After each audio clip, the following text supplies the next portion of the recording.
Alléluia. Gloire au Seigneur. J'ai béni le Seigneur ce matin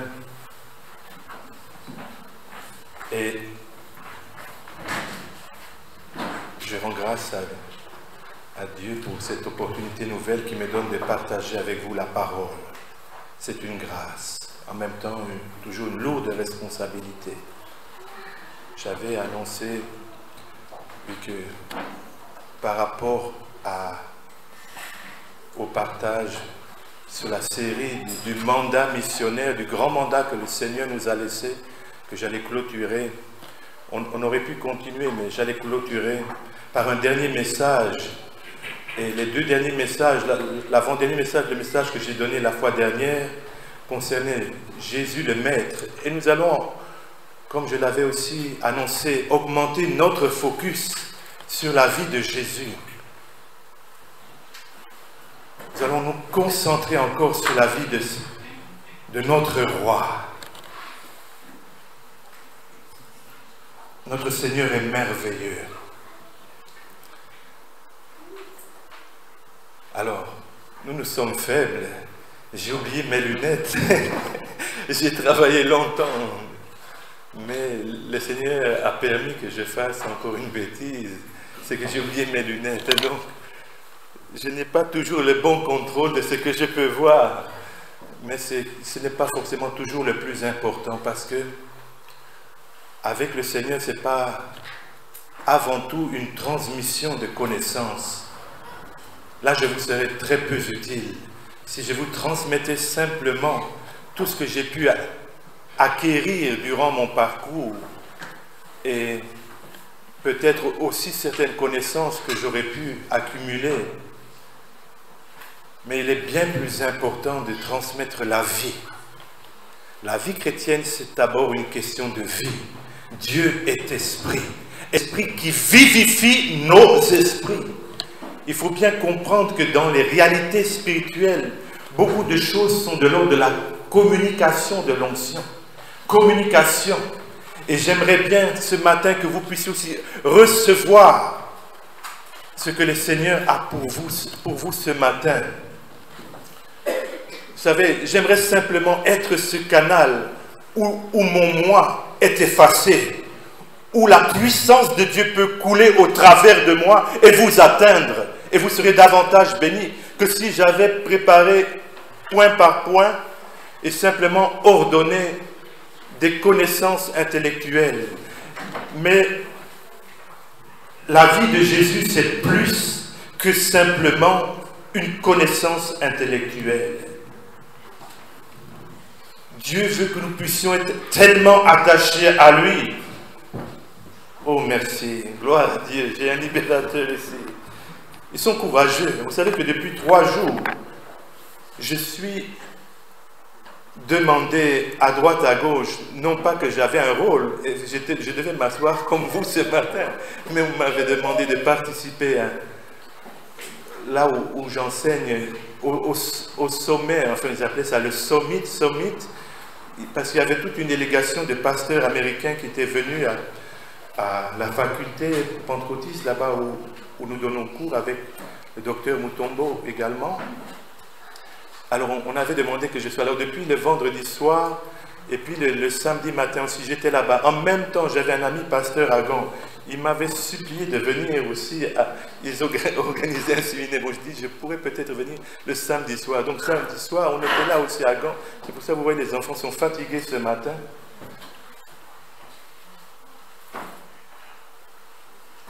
Mais c'est merveilleux. C'est bon, c'est bon. Plus bas, non, j'aimerais un micro sans fil. Amen. Pensez à acheter, c'est pas grand-chose. Vous savez, il est dit, j'aimerais commencer par ce verset dans la parole.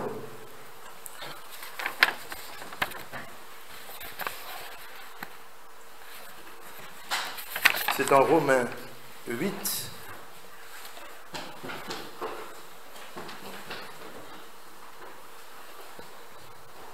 Je n'ai pas noté ici, mais je pense que c'est Romains 8, verset 34.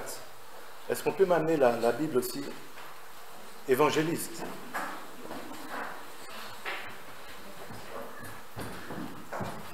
Merci. Dans Romains 8, 34, je ne sais pas si on peut le projeter.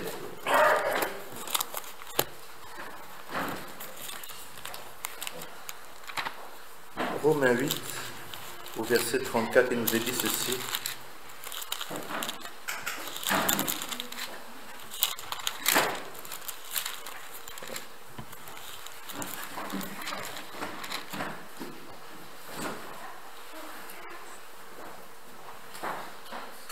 Le Christ Jésus est celui qui est mort, bien plus, il est ressuscité. Il est à la droite de Dieu et il intercède pour nous. Ici, on nous montre une image de ce que Jésus fait maintenant. Jésus n'est pas en train de dormir, de chômer au ciel. Il est en train d'intercéder pour vous et moi. Il est en train de supplier. Parce que si on lit un texte de Jérémie 7,16 par exemple, il est dit, bon ici on parle d'une manière négative, mais c'est simplement pour tirer aussi le rôle de l'intercesseur. Et toi, n'intercède pas en faveur de ce peuple, n'élève pas pour eux des supplications ni des prières. Mais c'est simplement pour vous montrer ici, l'intercession c'est prier en faveur d'eux. C'est tout à fait différent des prières de requête où là vous priez pour vous-même. Seigneur, donne-moi, ou interviens. Ça, ce sont des prières de requête, des prières où vous avez des besoins, où vous criez à Dieu pour vous-même. Ce n'est pas non plus la prière de repentance qu'on a fait tout à l'heure, c'est toujours pour soi-même. Ou bien parfois, si on est arrivé à un degré plus élevé, à un niveau d'intercession. Mais là, c'est progressif. La prière d'intercession, c'est prier en faveur d'eux. Si vous voulez développer votre vie chrétienne, apprenez à prier pour les autres. Amen. Amen. Vous savez que la parole dit qu'il n'y a pas de plus grand amour que de donner sa vie pour les autres. Tant que nos vies restent trop centrées sur nous-mêmes, sur nos besoins, on ne grandit pas beaucoup. Mais quand vous apprenez, parce que c'est un apprentissage, à prier pour les autres, à vous tenir à la brèche pour les autres, alors vous voyez que votre vie aussi se transforme. Vous commencez à développer l'agapé en vous. C'est cela, n'est-ce pas, l'agapé? Nous devons évoluer dans l'agapé, un amour inconditionnel. Je ne cherche pas un intérêt quelconque, mais je cherche comme mon Seigneur qui m'a aimé alors que j'étais haïssable, alors que j'étais encore dans un état de péché. Il a manifesté son amour pour moi en acceptant le châtiment qui me donne la paix avec Dieu. L'intercesseur, c'est aussi quelqu'un qui a un état de cœur particulier. Vous voyez ici, un des grands rôles prophétiques de l'Ancien Testament, c'était de prier pour le peuple. Vous voyez Samuel, vous voyez ici Jérémie, vous voyez Ézéchiel, ou vous voyez encore Isaïe. Vous verrez souvent des textes qui parlent de l'intercession.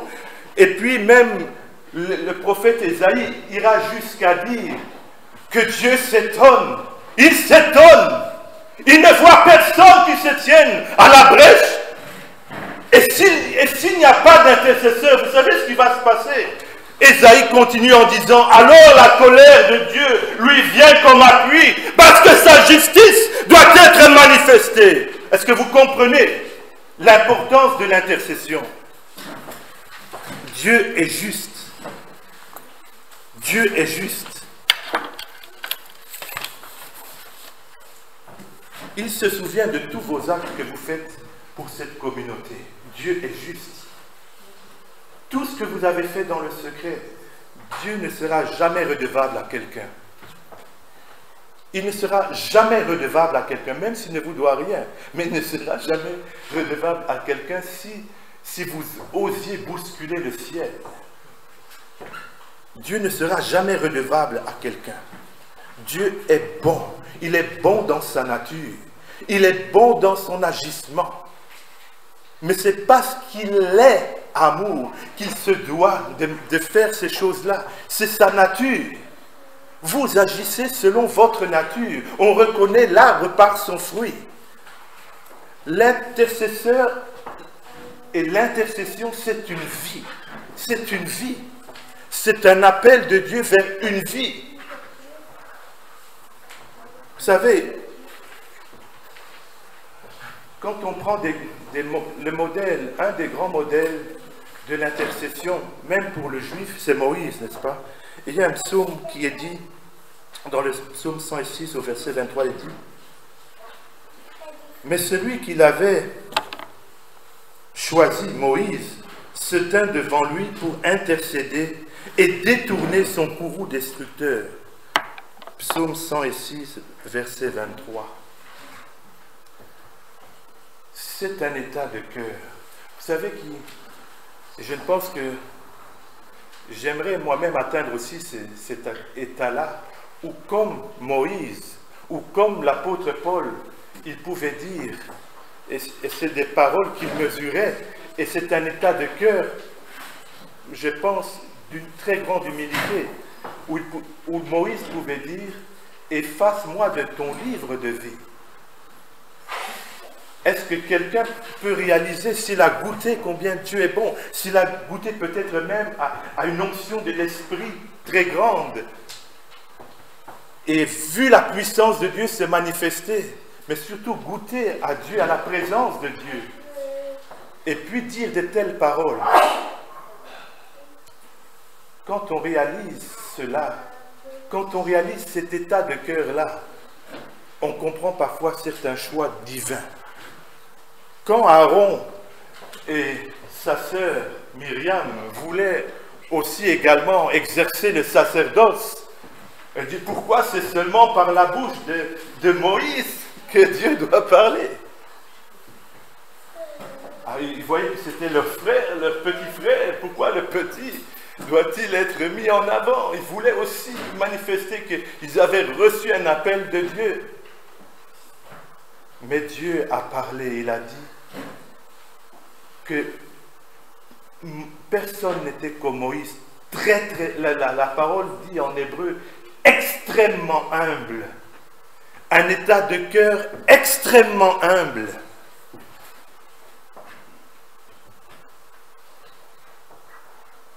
C'est difficile de trouver de tels cœurs. Et je ne pense pas non plus qu'on a ce cœur du jour au lendemain. C'est un travail puissant, un travail aussi que Dieu opère dans la vie d'une personne. Cette personne-là est broyée par les difficultés, elle est usée par les circonstances qu'elle peut traverser. L'apôtre Paul aussi avait donné un même langage lorsqu'il disait qu'il voulait même être, si cela était possible, être anathème pour son peuple, tellement il avait à cœur son peuple. Il avait ce même état de cœur, le cœur de Jésus,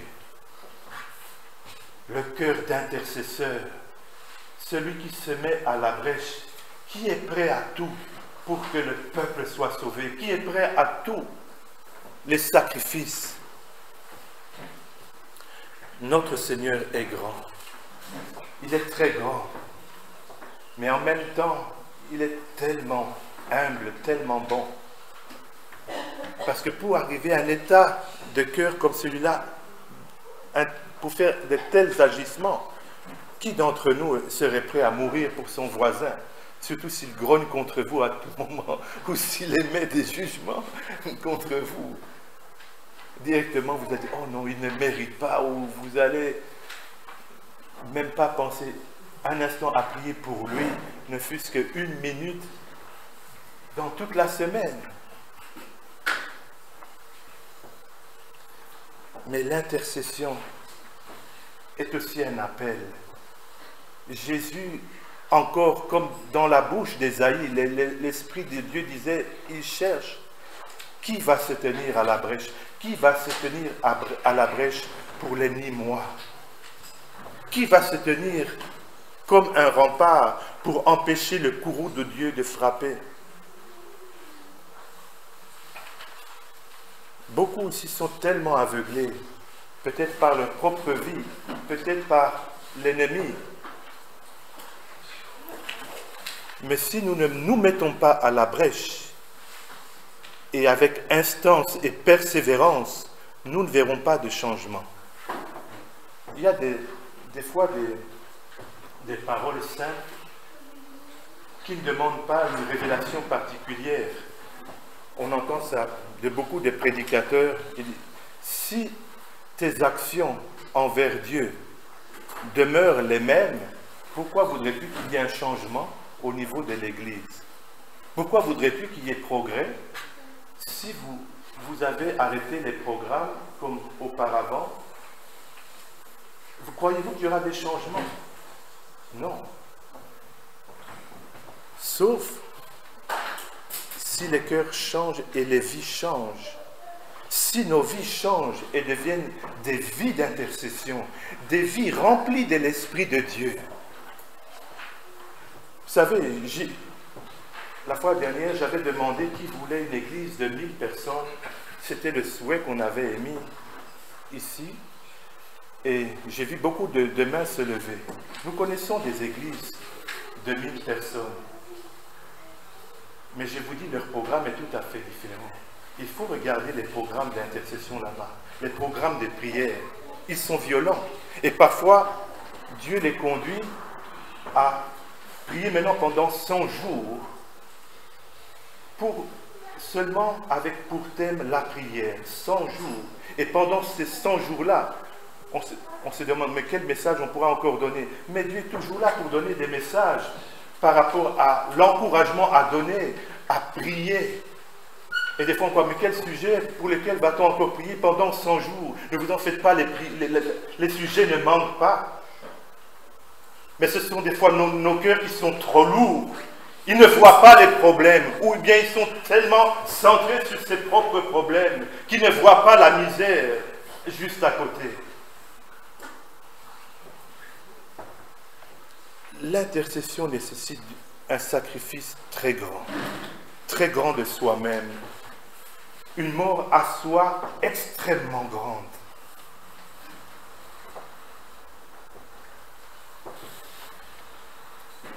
Alors, la seule chose qui peut vous motiver, c'est d'être éveillé spirituellement.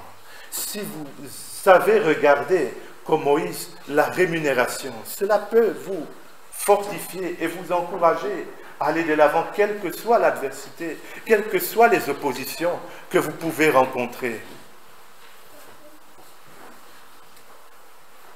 C'est vrai que nos réunions peuvent stimuler la vie de prière, mais nous avons besoin chacun, d'une manière personnelle, avoir un temps de rencontre.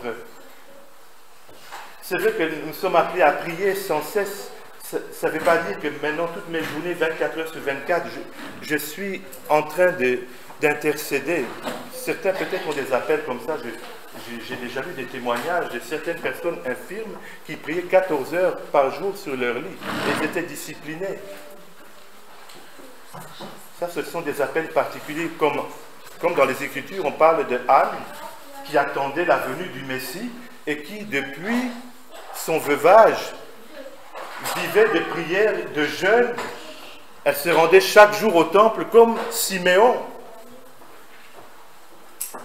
Bien-aimés, ne croyons pas que tous nos requêtes, Dieu nous exaucera.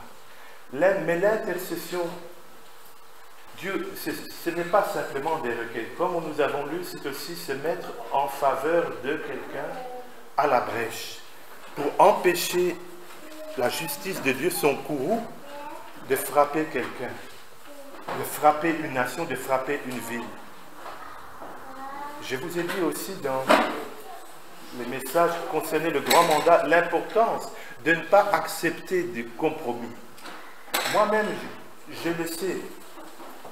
Je vous ai dit que dans mon parcours, depuis le début souvent de ma foi, bon, j'étais dans l'équipe qu'on appelle l'équipe d'intercession et j'ai vécu de grandes choses. Et je me rappelle que j'ai vécu aussi des choses dans ma chambre personnelle, des choses plus grandes encore. Et une des choses, je n'ai vécu cela qu'une seule fois. Et je sais que c'est à cause des compromissions que j'ai acceptées après dans ma vie que je n'ai plus revécu ces choses-là. Lorsque la parole dit, des fois on pense que c'est simplement des images, mais ce sont aussi des réalités spirituelles. Lorsque la parole dit que, lorsque l'apôtre Paul dit qu'il souffre à nouveau les douleurs de l'enfantement, je pense là il s'adressait aux Galates. Mais je me rappelle, une fois j'ai vécu cela aussi, où j'étais en train de prier, subitement je ne sais pas quelle heure il était, je ne regardais pas l'heure, mais j'étais en train de prier déjà pendant longtemps, et puis subitement j'ai senti comme une douleur m'atteindre, et j'étais comme une position, comme les femmes en Orient en train d'accoucher. Et je ne sais pas très bien ce que je disais, parce que j'ai prié en langue, et je sentais une autorité en même temps, une supplication, quelque chose de fort. Je sais que c'était comme si le Saint-Esprit m'avait saisi. Et puis bon, j'ai demandé au Seigneur, le Seigneur m'avait dit que j'étais en train de prier pour une ville que je n'ai jamais... Bon, je ne connaissais pas où c'est cette ville. J'avais entendu le nom, mais je ne savais pas du tout. J'étais en train de prier pour une ville. Mais j'étais, je vous dis, dans une position de femme qui accouche à la manière orientale. Je n'ai vécu cela qu'une seule fois. Et je sais que c'est à cause parfois de mes légèretés. Il y a le Saint-Esprit est très exigeant. Les moindres petites choses peuvent vous disqualifier pour de grandes choses. Vous savez, c'est facile d'aller pécher. C'est facile, n'est-ce pas, mon frère? On n'a pas besoin de beaucoup de leçons pour pécher, commettre un péché. Je ne parle pas de la pêche, je parle de commettre un péché. Là, notre chair est à l'aise. Mais se maintenir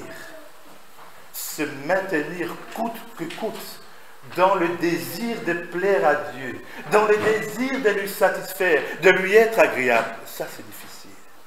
Et pourtant, c'est à cela que nous sommes appelés. Et c'est aussi sur ce chemin-là que nous devons être. Le Seigneur, je vous avais dit la fois passée que les disciples étaient impressionnés par sa vie de prière. Ils ont demandé qu'une seule chose, enseigne-nous à prier. Mais ce qui est aussi intéressant, c'est que Jésus aussi lui-même, vous savez qu'il était, avant des grands moments dans sa vie, le choix des apôtres, la parole nous dit dans Luc 6 qu'il a passé la nuit dans la prière. En Luc 18 aussi, il y a aussi ce verset qui est intéressant pour nous. Je vais le lire. En Luc 18,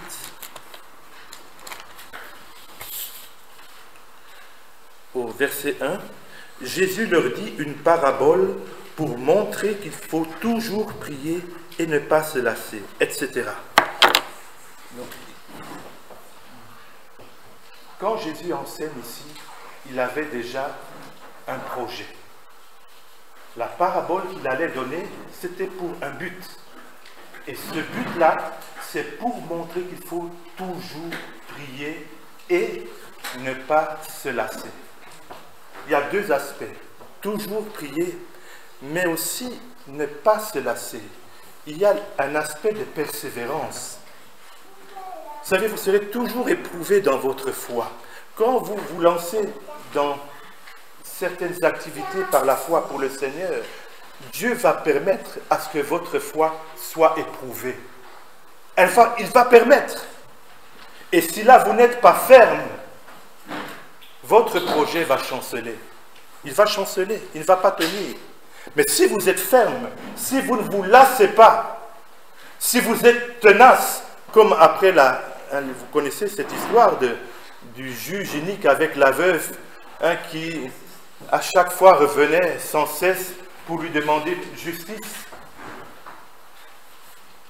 Et le Seigneur nous montre qu'il veut faire promptement justice aussi dans nos vies. Il veut répondre à notre cri. Mais trouvera-t-il la foi? Et une attitude de la foi, c'est aussi cette ténacité. On était hier, on avait écouté ces messages sur la foi et il parlait du fait de la différence entre croire, qui est dans le cœur, à croire dans le cœur, c'est quelque chose d'intérieur, et la foi qui est l'extériorisation de ce que nous croyons intérieurement. Donc il y a cette action, la foi. Montre-moi ta foi par tes œuvres, ou bien sans tes œuvres, et moi je te montrerai ma foi par les œuvres. Il y a une extériorisation qui est importante. Je crois, c'est pourquoi j'ai parlé. Il y a une action qui résulte de ta foi. Si tu n'as aucune action, alors ta foi est encore soit chétive ou en train d'être, comment on appelle ça, en gestation. Elle est en gestation, elle n'est pas encore à terme. Mais la foi, tôt ou tard, doit s'exprimer. Elle va te pousser à l'action. Elle va te pousser à faire un pas. Il y a ce qu'on appelle les pas de foi. Et les pas de foi ne sont pas toujours dans un chemin assuré, devant la mer Rouge. Dieu te conduit devant une mer Rouge. Boris savait que c'était la mer Rouge dans cette direction-là. Mais il connaissait aussi son Dieu et il savait qu'il devait aller dans cette direction-là. Beaucoup de témoignages de foi, vous ne savez pas où aller. Comme Abraham, on lui dit d'aller vers le pays de Canaan. On lui montre une direction, mais il ne sait pas où il allait. Mais l'important, c'est que l'un et l'autre savaient qu'ils étaient dans le plan de Dieu. Est-ce que toi, tu sais que tu es dans le plan de Dieu? À quoi t'attends-tu jour après jour? Bien-aimé, oh, si Dieu est Dieu et que tu es l'enfant de Dieu, aucune circonstance que tu traverses n'est le fruit du hasard. Aucune circonstance. Et glorifie Dieu quand c'est la joie, la fête. Glorifie Dieu quand c'est la tempête. Parce que tu vois toujours ton Dieu qui est au contrôle. Si tu glorifies, si tu parles sans cesse du problème, tout à l'heure on avait dit, nous sommes venus devant Dieu et on a mis nos problèmes de côté. Oui, les problèmes doivent fléchir le genou devant Dieu. Si on parle toujours de ces problèmes, pas seulement d'une manière audible, vous pouvez aussi parler de vos problèmes maintenant dans votre cœur. Vous êtes en train de répéter ce problème sans cesse dans votre cœur. Mais Dieu voit, il voit aussi vos cœurs. Et quand vous faites cela, vous diminuez Dieu. Parce que vous ne vous attendez pas à ce grand Dieu-là qui est capable.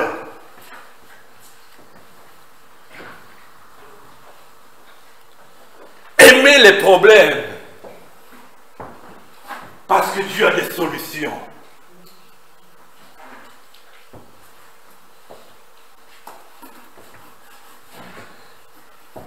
Comprenez-moi bien. Je ne dis pas d'aller chercher des problèmes, d'aller frapper les voisins pour que vous ayez des problèmes. Mais quand les difficultés surviennent, n'ayez pas peur. L'apôtre Paul a dit, je me plais, c'est un texte difficile à comprendre, je me plais dans les tribulations. Je me plais dans... Bon, lisez ce texte, il me vient, mais je ne me rappelle pas exactement l'entièreté. Je me plais dans toutes les sortes d'adversités pour Christ. Parce que c'est à ce moment-là, dans cet état de faiblesse, que la grâce de Dieu et la puissance de Dieu se manifestent. Qui de vous n'aime pas voir la gloire de Dieu? Si les choses se passent simplement d'une manière humaine, bon, c'est bien aussi. Mais si vous pouvez vivre, en plus de cela, la main de Dieu, un toucher divin, c'est votre témoignage. C'est votre joie aussi de voir que vous êtes aimé de Dieu, de ce que Dieu ne vous abandonne pas.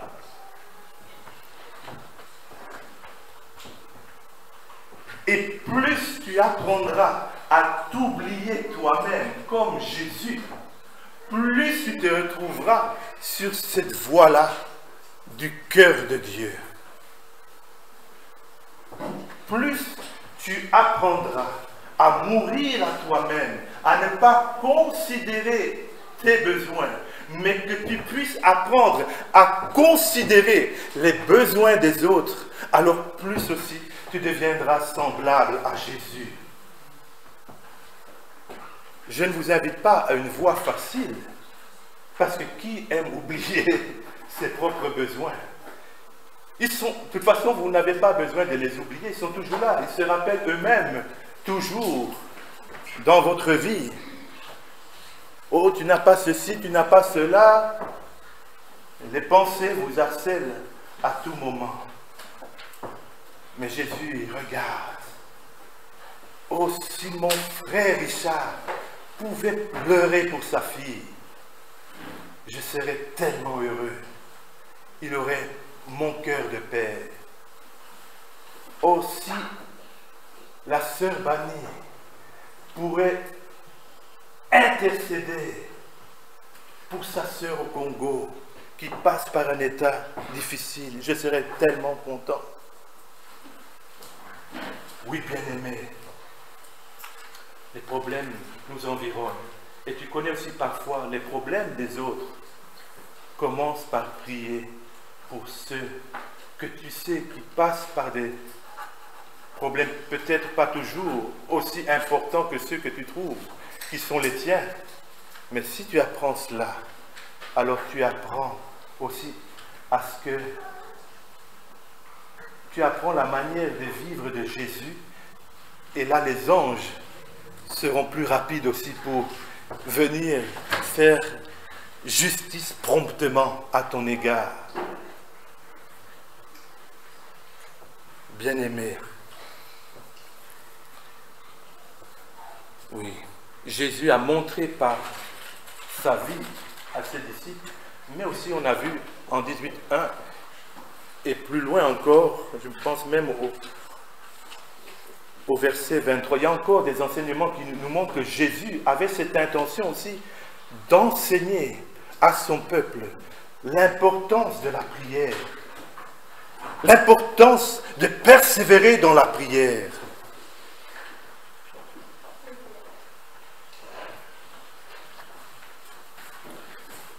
Par des cris, par des larmes, par des supplications. Et si tu passes du temps devant Dieu et que tu vois, ça ne sort pas, c'est que quelque part aussi ton cœur encore est dur. Notre cœur encore est dur. Notre cœur est tellement dur parce qu'il s'enveloppe tellement facilement, dit l'apôtre Paul, du péché, des problèmes, des difficultés. Notre cœur est tellement devenu insensible. La parole dit que dans les derniers temps, les gens seront insensibles. Mais plus aussi, nous voyons des souffrances à droite à gauche. On nous arrose chaque jour dans les infos de la souffrance à droite à gauche. On ne nous donne pas beaucoup de bonnes nouvelles. Mais on met toujours l'accent sur les problèmes. Mais si on reste là indifférent, on devient insensible. Ce n'est pas par hasard, ce n'est pas pour rien que l'ennemi aussi nous agresse et nous arrose de ces horreurs pour nous rendre insensibles, pour nous rendre indifférents aux situations, parce que ça nous déborde qu'on ne commence même pas à pouvoir déposer la petite goutte qu'on aurait pu déposer. Commence par faire le premier pas dans l'intercession. Il y a des pas. Il y a des pas. On ne devient pas un Moïse, on ne devient pas un Paul du jour au lendemain. Même celui qu'on appelle l'apôtre Paul, en Acte 13, on l'appelait docteur. On a vu son ministère a évolué aussi. Il y a de l'évolution, mais on commence toujours quelque part. Les Éphésiens n'avaient jamais entendu parler du Saint-Esprit. Ils avaient entendu parler du baptême de repentance de Jean, mais après les apôtres s'inquiétaient des besoins réels. Et le besoin réel, c'est: as-tu le Saint-Esprit dans ta vie? Vis-tu avec le Saint-Esprit? Si nous avions intérêt, des fois, certains chrétiens se demandent: mais quel intérêt Avais-je à ce que Jésus s'en aille au ciel? J'aurais aimé lui poser toutes sortes de questions. Mais le Saint-Esprit vit en nous. Comme disait un serviteur de Dieu, l'adresse de Dieu, c'est Cedex mon cœur. C'est mon cœur, mais je n'apprends pas à vivre la communion avec le Saint-Esprit. Vous savez qu'un des rôles du Saint-Esprit aussi, tout à l'heure on a lu dans le verset 34 de Romains, qu'un des rôles de Jésus, c'est qu'il intercède encore pour nous. Mais si vous montez un peu plus haut, versets 26 et 27, vous verrez aussi que le Saint-Esprit en nous intercède par des soupirs inexprimables. Il intercède parce qu'il sait comment toucher Dieu. Il sait comment toucher Dieu en faveur des saints. Il sait comment toucher le Seigneur. Il sait comment arrêter la colère divine. Le Saint-Esprit. Parlez-lui. Parlez-lui. Si vous, un jour, vous avez accepté Christ, le Saint-Esprit est venu habiter dans votre cœur. Et l'onction, c'est simplement le débordement de cette vie en vous. Le Saint-Esprit déborde tellement comme un vase qu'on arrose, et puis il déborde, ça coule sur vos vies. C'est ça l'onction, le revêtement. Vous êtes tellement remplis de la vie de l'Esprit que ça déborde. Et parfois, il nous faut nous mettre à part, comme Jésus avait conduit le Seigneur dans le désert, rempli de l'Esprit. Mais il fallait qu'il atteigne l'onction. L'onction qui brise le joug, l'onction qui change les circonstances. L'onction de Dieu. Le Saint-Esprit intercède en nous. Bien-aimés, l'intercession. L'intercession. Se mettre à la brèche en faveur d'eux. Certains dictionnaires disent, allez même voir certaines instances. Hein, c'est la manière, peut-être, la vision humaine d'aller plaider auprès d'un ministre, hein, en faveur d'un citoyen pour qu'il puisse intervenir. C'est aussi une intercession. Mais c'est vrai que nous sommes en train de partager par rapport à ce qui se passe dans le monde spirituel. L'intercession, c'est la prière de combat. Quand on se tient à la brèche, ça veut dire que je me tiens en face de l'ennemi. Si je me mets entre, hein, c'est se mettre entre la colère de Dieu peut-être et le peuple, mais aussi entre l'ennemi, avec le sang de Jésus par rapport à cette personne-là. Ne touche plus à cette personne-là. Si la personne est déjà par terre, vous pouvez venir à son secours par la prière d'intercession.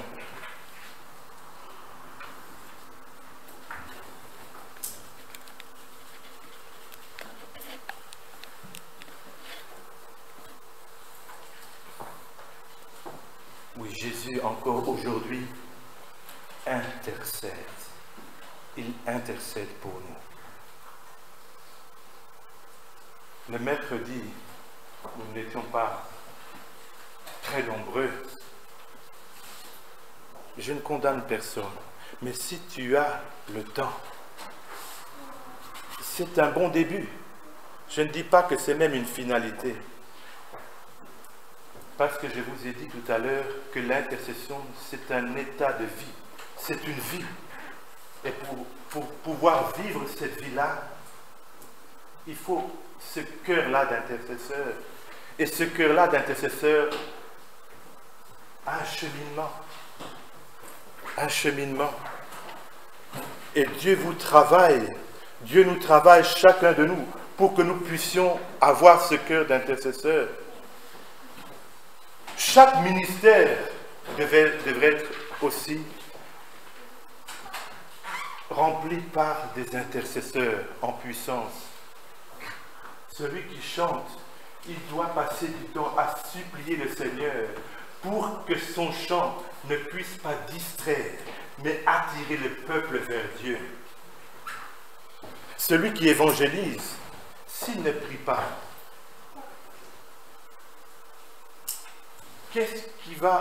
quel impact aura-t-il? il va se présenter tout faiblard.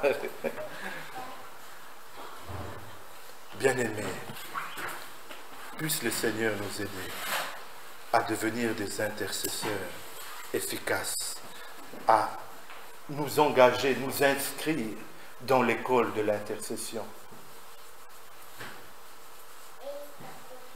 avec pour recteur le Saint-Esprit et l'enseignant par excellence.